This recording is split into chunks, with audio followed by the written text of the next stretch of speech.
the year 2000, you created the DB burger, which has become obviously super famous, and everyone seeks it and craves it. And I know the ingredients: ground beef and braised short ribs and foie gras, and it's on a Parmesan potato bun. Right. You know very well the burger. I do. I'm trying to think. Do I have all the ingredients?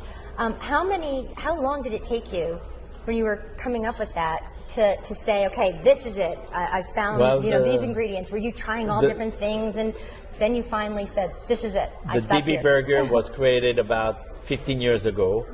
A journalist from the New York Times called me and asked me, he was asking me, do you think the French are really upset about the American?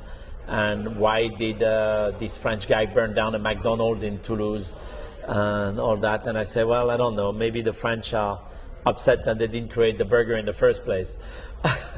But at the same time, I say, I really believe that burger can be something healthy, and burger can be something tasty, and burger can be also something on the chef menu.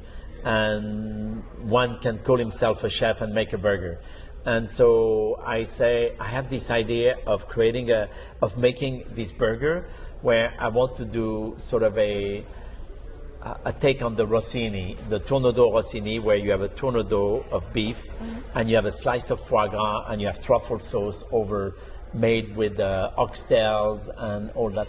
And so I say, I would like, one of my most popular dish on the menu is a braised short rib in red wine, and we're talking 15 years ago when short rib wasn't so everywhere on the menu.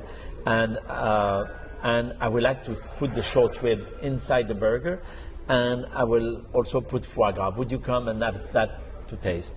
So I invite that journalist to come. I made him the burger, and it was this massive, beautiful burger.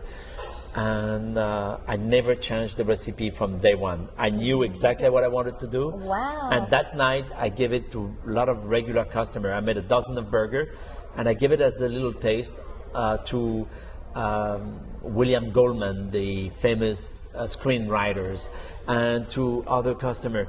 And they knew, and I knew right away that this was something unique, because everybody exploded in joy and said, Daniel, what did you do to us? Right. It's incredible. That just shows your brilliance. To think of that combination is. I said, well, I put the burger aside because I didn't have really a restaurant then to put the burger on, but I kept the idea. And when DB Bistro opened in 2001, I said, this will be the stage for DB Burger. The video that you recently had done, yes, it's gone viral. It's second graders, and they were able to experience a 7-course lunch at Daniel. And first of all, people don't even get to experience that, let alone second graders. So there was a select group, and I watched the video many times. It was fantastic. But I'm curious, what do you feel from their first reaction, if you had to choose what it was based on, the name of what they were eating, the look of what they were eating, or the taste of what they were eating? What really weighed most heavy in their reaction? Well, first, I wanted to make sure that I didn't overwhelm them with the explanation of a dish which is very complex. But we didn't alter anything in the recipe.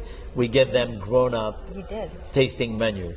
And so they had, I don't know, maybe 8 or 10 course by the time we give them the little taste of start and the finish with the balloon and with the truffle balloon and the Madeleine and all that. But what was interesting is their reaction to first the name. They had to connect to some essential things they understood, and the protein and maybe the garnish and the seasoning, and then after the look, they of course they look and they don't know what to think. Oh, what is that white thing? Actually, it's a lobster salad inside a roll of a palm tree. Right. It's a heart of palm which is wrapping up into a lobster salad, and they look at it like, oh, palm trees, lobster. Okay, that's maybe a good idea. Right. They were.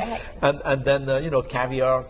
You could see around the table there were 7 kids, and every one of them had a different upbringing. You could tell that some of them have been exposed to certain things and have a certain understanding and almost a certain curiosity and certainly appreciation for something kind of cool and different. And some other were really straightforward, like, I don't know if I'm gonna like it.